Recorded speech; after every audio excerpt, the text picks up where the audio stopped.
नितिन बहुत सालों के बाद शहर से अपने गांव लौट कर आया था।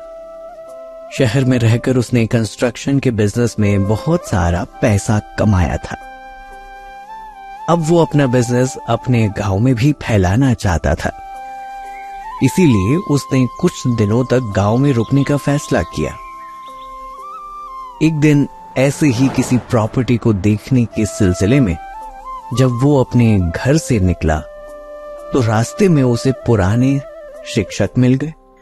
अरे सर, आप कैसे हैं? अभी तक इसी गांव में हो? देखो, आप मुझसे कहते थे ना कि मैं कभी कुछ नहीं कर सकता। मैंने शहर जाकर कितनी उन्नति की है। और वो आपका फेवरेट स्टूडेंट गिरीश, उसके क्या हालचाल है? क्या कर रहा है वो अभी? बेटा नितिन, तुम्हें उन्नति करते देख बहुत खुशी हुई। एक शिक्षक का तो काम ही होता है कि अपने बच्चों को, शिष्यों को प्रगति की ओर अग्रसर करे। मेरा टोकना तुम्हारे लिए प्रेरणा का काम करता था। मेरी बातों को दिल लगाकर ही देखो, तुमने कितनी उन्नति करी है। और गिरीश वो तो यहाँ गांव में ही रहकर गांव के लोगों की मदद करता है और बच्चों को भी पढ़ाता है। अच्छा, वो भी आपकी तरह मास्टर जी बन गया है। आपका फेवरेट स्टूडेंट कुछ बड़ी उन्नति नहीं कर पाया। कहते हुए नितिन जोर जोर से हंसने लगा और अपने घर चला गया। अरे कहाँ गए थे बेटा? देखो तुमसे मिलने कौन आया है? कौन है पापा? अरे देखो देखो, पहचान पा रहे हो या नहीं? तुम्हारे बचपन का दोस्त गिरीश। और गिरीश, क्या हालचाल है? सुना है तुम स्कूल में मास्टर जी बन गए हो। उन्हें कुछ पढ़ाते भी हो या केवल अपने बचपन के किस्से ही सुनाते हो? अरे बचपन की बातों को लेकर अभी तक नाराज हो? वह तो सब बचपन की बातें थीं। हम तो तब भी अच्छे दोस्त थे और आज भी अच्छे दोस्त हैं। तू मेरा कभी ना तो दोस्त था और न कभी बन सकता है। यहाँ क्यों आए हो? अरे मैं तो तुझसे मिलने आया था। यदि तुझे मेरा आना पसंद नहीं आया तो कोई बात नहीं, मैं चला जाता हूँ। गिरीश के जाने के बाद नितिन के पापा उससे नाराज हो गए और गुस्से में बोले, नितिन, ये क्या बचपना है? इस तरह से कोई अपने दोस्तों से कोई बात करता है क्या? पापा, आप मुझे मत सिखाओ कि दोस्तों से कैसे बात करनी है। मैं वैसे भी कुछ दिनों के लिए ही आया हूँ।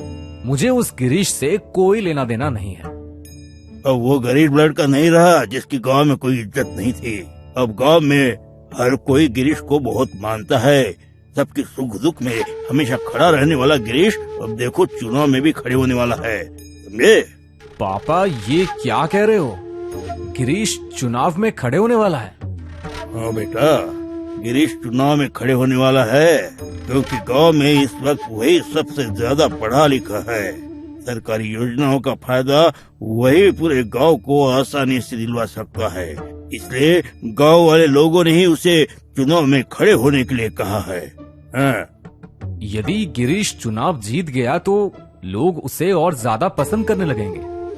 हाँ बेटा, वो तो है, क्योंकि उससे अच्छा सरपंच इस गांव के लिए कोई और हो ही नहीं सकता। अपने पापा की बात सुनकर नितिन सोचने लगा कि अब वो भी चुनाव लड़ेगा और उसने अपने पापा को अपने मन की बात बताई। पापा, यदि गिरीश चुनाव लड़ सकता है तो मैं भी लड़ सकता हूँ। इसलिए इस बार सरपंच का चुनाव में मैं भी लड़ूंगा। अरे बेटा नितिन, तुम बहुत समय से बाहर रहे हो। गांव के लोग तुम्हें ठीक तरह से जानते भी नहीं है। फिर वे लोग तो गिरीश को ही वोट देंगे ना, तुम्हें क्यों वोट देंगे? पापा, मुझे अच्छी तरह से पता है लोगों से वोट कैसे लेना है। देखना, इस बार चुनाव मैं ही जीतूंगा। बेटा, अब जैसा तेरा मन, मगर मुझे अच्छे से पता है कि चुनाव गिरीश ही जीतेगा। हाँ। अपने पापा की बात सुनकर नितिन गुस्से में वहां से चला जाता है और अपने एक पुराने दोस्त को फोन लगाकर बुलाता है। सोमिल, आज पंचायत के चुनाव के फॉर्म भरा रहे हैं, तो मेरे साथ चल, मैं सरपंच के चुनाव का फॉर्म भरूंगा। सोमिल भी नितिन की तरह गिरीश को पसंद नहीं करता था। वो नितिन की बात सुनकर बहुत खुश हुआ अरे तो बहुत अच्छी बात है, तुम भी चुनाव लड़ना चाहते हो। तुम यदि गिरीश के खिलाफ खड़े हो जाओगे तो शायद तुम चुनाव जीत जाओ, मगर तुम्हें पता है ना, लोग उसे बहुत पसंद करते हैं। हाँ, पता है कि लोग उसे पसंद करते हैं, मगर मेरे पास एक तरीका है जिससे मैं चुनाव जीत जाऊंगा। गिरीश और नितिन दोनों ने सरपंच के फॉर्म भर दिए। नितिन अरे बेटा, तुम भी फॉर्म भर रहे हो? मेरे दोनों स्टूडेंट एक साथ चुनाव लड़ रहे हैं, ये मेरे लिए खुशी की बात है। मगर मैं तुमसे यही कहूंगा कि गिरीश से बेहतर इस गांव के बारे में कोई नहीं जानता, और वो गांव की समस्या को आसानी से सॉल्व कर पाएगा। इसलिए मैं यही कहूंगा कि तुम फॉर्म मत भरो नितिन। मुझे पता है सर, गिरीश हमेशा से आपका फेवरेट है। आप नहीं चाहते कि कोई उससे आगे बढ़े, मगर आपको नहीं पता कि अब समय बदल चुका है। आपके फेवरेट स्टूडेंट से भी बेस्ट कोई और है, और वो मैं हूँ। मैं चुनाव भी लड़ूंगा और चुनाव जीतूंगा भी। आप देख लेना, मैं भी तो देखूं इस मास्टर जी को कितने लोग वोट देते हैं। गिरीश और नितिन दोनों ने सरपंच के फॉर्म भर दिए और अपना अपना चुनाव का प्रचार शुरू किया। चुनाव प्रचार के लिए एक दिन गिरीश ने अपने लिए आम सभा का आयोजन किया। आप सभी गांव वाले मुझे बचपन से जानते हैं। आप लोगों के बीच में पला बड़ा हूँ। इस गांव की समस्या को मुझसे बेहतर कोई नहीं जान सकता। मुझे आप लोगों के सहयोग की जरूरत है। यदि आप सब मुझे वोट देंगे तो मैं इस गांव की उन्नति के लिए बेहतर प्रयास कर पाऊंगा। आशा है आप लोगों का वोट मुझे ही मिलेगा। गिरीश बेटा, तुम परेशान मत हो, हम सब तुम्हारे साथ हैं। जीत तुम्हारी ही होगी। एक तरफ गिरीश जहां घर घर जाकर लोगों से उनके वोट मांग रहा था, वहीं दूसरी तरफ नितिन लोगों को लालच दे रहा था। अरे काका, कैसे हो? मैंने सुना है कि आपका मोबाइल फोन खराब हो गया है। लो, मैं आपके लिए नया मोबाइल फोन लेके आया हूँ, मगर आपका वोट मुझे ही मिलना चाहिए। अरे जमको बहन, कैसी हो? सुना है तुम्हारी सास बीमार है और उसके इलाज के लिए तुम्हारे पास पैसे नहीं है। ये लो 1000 रुपए और अपनी सास का अच्छे से इलाज कराओ। इस तरह नितिन ने लोगों की मजबूरी का फायदा उठाकर उनके वोट पैसों से खरीद लिए। दूसरी तरफ गिरीश अपना चुनाव प्रचार ईमानदारी से कर रहा था। चुनाव का दिन आया, लोगों ने वोट डाल दिए थे। अब तो सभी को रिजल्ट का इंतजार था। हमने अभी अभी अपने वोटों की गिनती पूरी की है।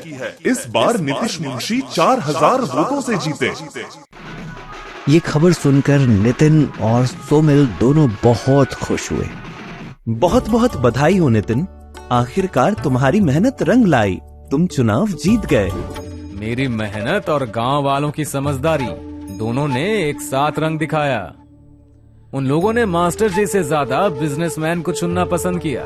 उन्हें पता है कि वही गांव की उन्नति कर सकता है जिसके पास पैसा हो। नितिन की दम्भ भरी बातें सुनकर गिरीश चुपचाप वहां से चला गया, मगर उनके शिक्षक नितिन को समझाने लगे। नितिन, तुम बिल्कुल भी नहीं बदले। पहले की तरह ही तुम्हारे अंदर बहुत घमंड है।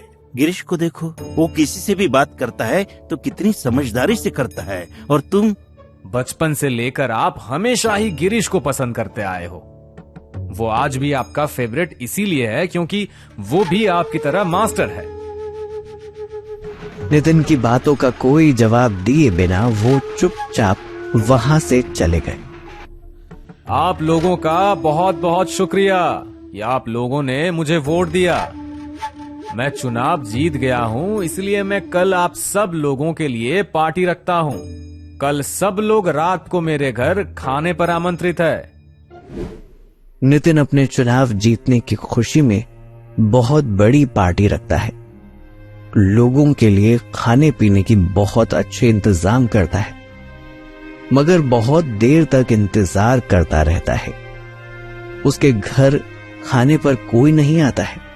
अरे, मैंने तो इन लोगों के लिए इतनी अच्छी पार्टी रखी, मगर अभी तक कोई क्यों नहीं आया? सोमिल, चलो चलकर देखे तो आखिर ये माजरा क्या है? दोनों साथ में गांव में देखने जाते हैं। उन्होंने देखा तो गिरीश के घर के बाहर भीड़ लगी हुई थी। ये सब लोग गिरीश के घर के बाहर क्यों खड़े हुए हैं?